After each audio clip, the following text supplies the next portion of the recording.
Good morning. আজ বৃহস্পতিবার, উঠেছি আধা ঘন্টা মতো হলো।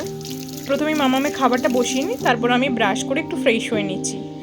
গত পরশু দিন মামা আমাকে বলেছিল, মামাম তুমি আমাকে টিফিনে পাস্তা দেবে, তো আমি গতকাল দিইনি।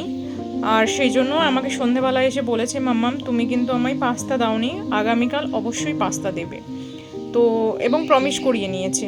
তো ওকে আমি প্রমিসও করেছি যে আজকে পাস্তা করে দেব, সেই জন্যই ওর জন্য একটু পাস্তা বানাচ্ছি। এবার প্রবলেমটা হচ্ছে স্কুলে সস অ্যালাউ করছে না, তো কী দিয়ে বানাবো সেটা একটা ব্যাপার। তো যাই হোক, ওর জন্য হালকা করে একটু পাস্তা বানিয়ে দিলাম।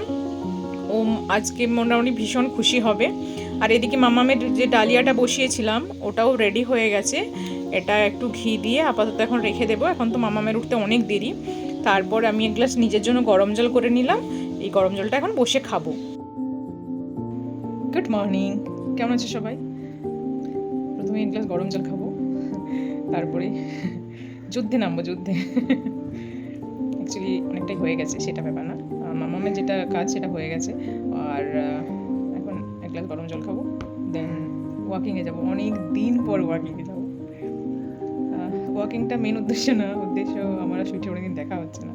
লাস্ট জুলাইয়ের ফার্স্ট উইকে বোধহয় দেখা হয়েছিল। আমাকে 5 মিনিট ডিস্টেন্সে থাকি, কিন্তু হয়ে উঠছে না।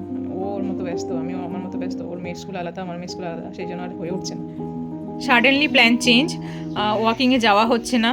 তো ওয়াকিংয়ে যখন যাওয়া হচ্ছে না, আমি আমার কাজে মন দিই। এমনিতে 4:30-র সময় আমি যোগাতে বসি, কিন্তু যেহেতু আজকে ওয়াকিংয়ে যাব ভেবেছিলাম, তো সেই জন্য আমি ভেবেছিলাম মামামকে বাসে তুলে দিয়ে তারপরে যোগাতে বসবো।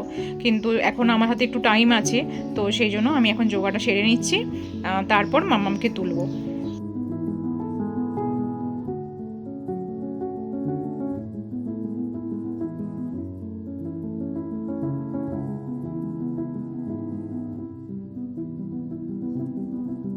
সব কিছু ডান, মাম্মামকে রেডি করে দিয়েছি, আমিও রেডি হয়ে নিয়েছি। এখন ওকে খাওয়াবো, খাইয়ে দিয়ে তারপর আমরা বেরিয়ে যাব।